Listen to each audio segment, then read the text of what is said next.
Hello mga mamshi! Welcome to our mini vlog! So for today's video, ito ay ganap pa ng Thursday dahil hindi ko na naman siya na voice over. Ngayon ko lang siya ulit i-voice over mga mamshi. So yan, maaga akong gumising, mga 8, magna-9 na siya para maisampay ko na at maihabol sa init ng araw yung aking mga nilabhan nung Wednesday. So, para hindi naman ako mahirapan at syempre walang magbabantay kasi kay Baby Toby, nilagay ko po muna siya sa carrier, tapos yan, dala-dala ko kasi as in kami pa lang din po ang gising. Tapos, wala naman magbabantay sa kanya sa kwarto. Baka mahulog pa siya. Hindi bukol na naman. Sa salas naman, hindi rin pwede dahil mauuntog-untog siya doon kapag tumayo-tayo siya doon sa may lamesa. Kaya yun, binuhat ko na lang po siya. So, ang una kong ginawa is kinuha ko muna yung mga natitirang hanger sa may cabinet, yung wala ng laman para magamit ko dito sa aking sasampay. At nakita nyo ba yung sampayin ko na yan? Kwan yan, mga kumot. Bali, 3 kumot pala yung nilabhan ko.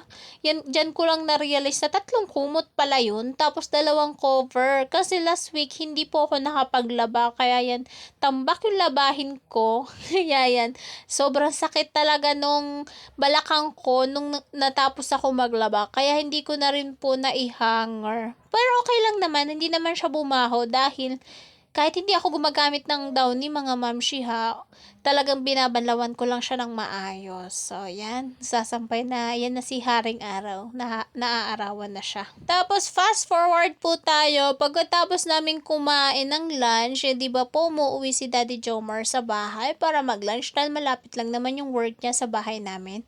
Nahihirapan siyang huminga, tas kapag magbubuhat siya or kunting likot lang, may kumikirot sa may dibdib niya.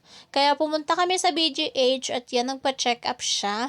Tapos, nag-wait lang kami ni Baby Toby hanggang matapos yung check-up ni Daddy Jomar. So, bali, tumagal din siguro ng 2 oras bago kami nakauwi dahil tagal din nung check-up niya.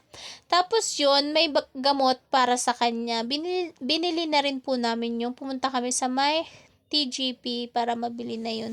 So, yung gamot niya is iinumin niya for 14 days, tapos may 5 days na 3 times a day. Yun po. And fast forward po ulit, dumaan lang po kami sa palengke para bumili po ng uulamin namin that day. So, tumingin-tingin kami kung ano bang pwedeng bilhin at nakakita kami ng fresh alamang, lulutuin daw po ni Daddy Jomar na ukoy.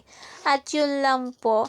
Tapos, dumaan pa po pala kami sa may chicken area. Bumili kami ng isaw. And then, yun lang po for today's video. Pa-like, pa-share, and pa-follow na rin po. Bye-bye. See you sa next vlog. God bless.